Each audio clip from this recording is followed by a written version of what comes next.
মানে 6-7খানা মুসলিম কাস্ট্রি আজকে তারা এই কৃষ্ণ নামে ভক্ত হয়েছে। তারা হয়েছে তারা এই ভাগবত গীতা, এই গীতার মধ্যে একটা অ্যাটম বোমের মতো। আর তারা আজকে সমস্ত কিছু ছেড়ে এই মায়াপুরে আসছে। আজকে 184টা দেশের লোক আজকে মায়াপুরে বাস করছে। তারা কি পেয়েছে? সব নেই।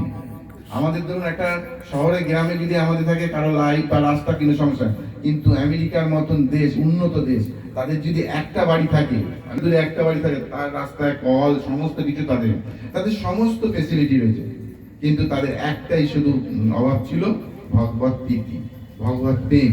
তারা যখনই তাদের কাছে আমরা এই একটা সহজ মন্ত্র, হরে কৃষ্ণ কৃষ্ণ কৃষ্ণ হরে হরে, হরে রাম রাম রাম হরে হরে, তখন ওরা শোনে, ওরা এত শ্রদ্ধা সহকারে, একদম গোলক বৃন্দাবন থেকে এই বাণী চলে এসেছে, একটা সরল। আর আমরা সবাইকে ভাবছি যে একজন রিস্কালাও গান করছে, আজকে এইটা কেন এই মন্ত্রটা করবে?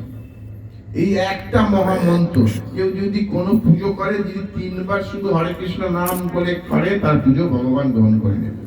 তাহলে আজকের এই নামটা এই সহজ সরল ভাবে এই ভক্তিপথে আসার একটা রাস্তা করে দিয়েছে, মালা জপের মাধ্যমে আজকে করে দিয়েছে। আজকে আমরা এই কদিন আমরা যেমন হরিদ্বার, বৃন্দাবন, সমস্ত মন্দিরে এই যে আমরা 11 দিন ধরে ঘুরলাম, সব জায়গায় মানুষ শুধু আনন্দের জন্য খুঁজছে কোথায় গেলে আনন্দ হবে। আর আজকে সারাক্ষণ আমরা মন্দিরের মধ্যে গিয়ে কীর্তন হচ্ছে, আনন্দ করছে আর প্রসাদ খাচ্ছে। এর চেয়ে আনন্দ আর কিছু আছে? এই যে আপনারা যারা মানুষ আনন্দ খুঁজতে যাচ্ছে, এর চেয়ে আনন্দ আছে?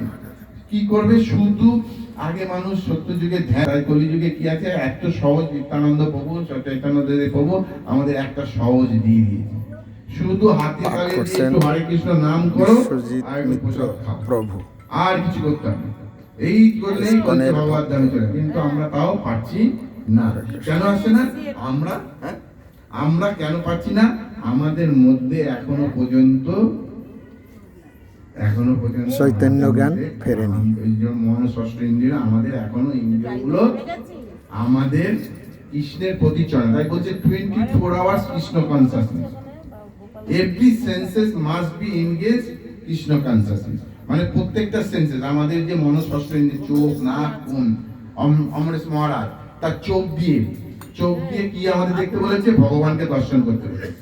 হাত দিয়ে কি করতে বলেছে? ভগবানের সেবা, যেমন ভগবানের যে বাসন, এইগুলো মার্জন, এইগুলো করতে বলেছে। পা দিয়ে কোথায় কি করতে বলেছে? সমস্ত তীর্থ স্থানে গিয়ে আমাদের যাওয়ার জন্য দিয়েছে। আর আমাদের একটা সমাজে প্রচার রয়েছে যে বয়স হলে এইসব জিনিস করে, বয়স হলে কেউ পাচ্ছে। এই যে আমরা চরণ পাহাড়ে উঠছে, বার্সানার মতন মন্দির রাধারানী, সেখানে মানুষ উঠতে পারছে না যদি বয়সকালে যায়। কি করে যাবে? তাহলে আমাদের যখন ঘোর যৌবন, সেই সময় যদি ভগবানকে অর্পণ না করি, আমরা বাসি ফুল ভগবানকে দিই।